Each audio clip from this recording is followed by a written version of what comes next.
श्री परमात्मने नमः। बोलो कृष्ण चंद्र भगवान की जय हो।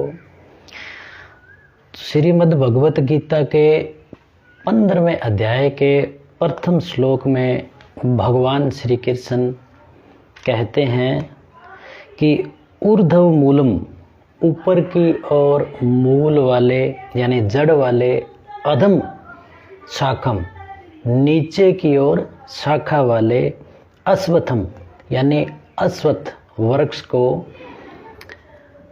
प्राहु अव्ययम कहा गया है, जो अव्यय है।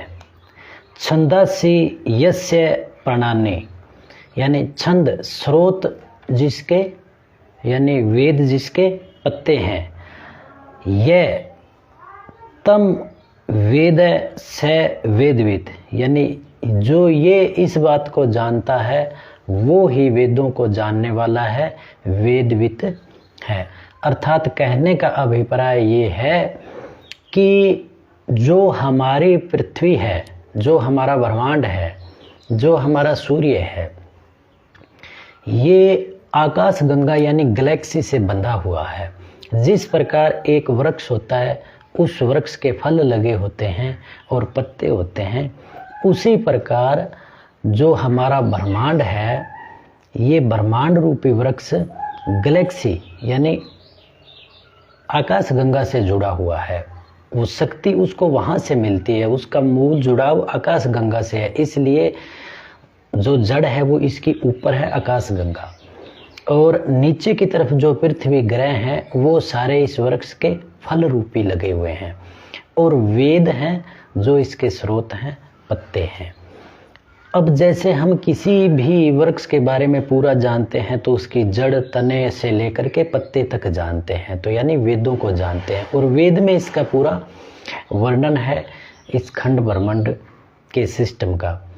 तो भगवान श्री कृष्ण का अभिप्राय ये है कि जो हमारी पृथ्वी आकाश गंगा से जुड़ी हुई है, आकाश गंगा का एक पार्ट है, हिस्सा है, और उसी का सूर्य हिस्सा है।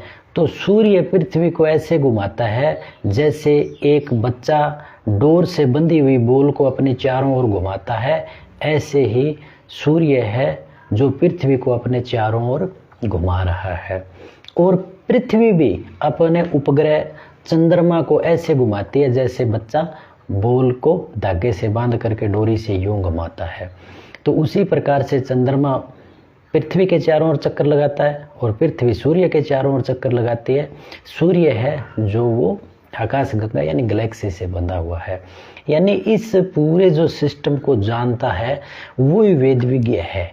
अब जो ये इस बात को नहीं जानता तो वो वेदविज्ञ नहीं है, वो झूठा ही कह सकता है कि मैं चारों वेदों का, दो वेद का, एक वेद का ज्ञाता हूँ, अर्थात वो ज्ञाता नहीं है। तो इसलिए हमें तत्वदर्शी संत और वेदविद लोगों के पास जाकर के इस पूरे सिस्टम को समझना चाहिए, क्योंकि जब हम इस पूरे सिस्टम को समझेंगे तब ही हम अपने आप को समझेंगे, परमात्मा की पावर को समझेंगे, और जब हम ईश्वर की पावर को समझ जाएंगे तो हम ईश्वर से जुड़ जाएंगे और ईश्वर के अंदर तल्लीन हो जाएंगे, और फिर हम इस सारे सिस्टम को समझने के बाद में ऐसे कर्म, मुक्त कर्म करेंगे कि हमें मुक्ति मिल जाएगी। बोलो कृष्ण चंद्र भगवान की जय।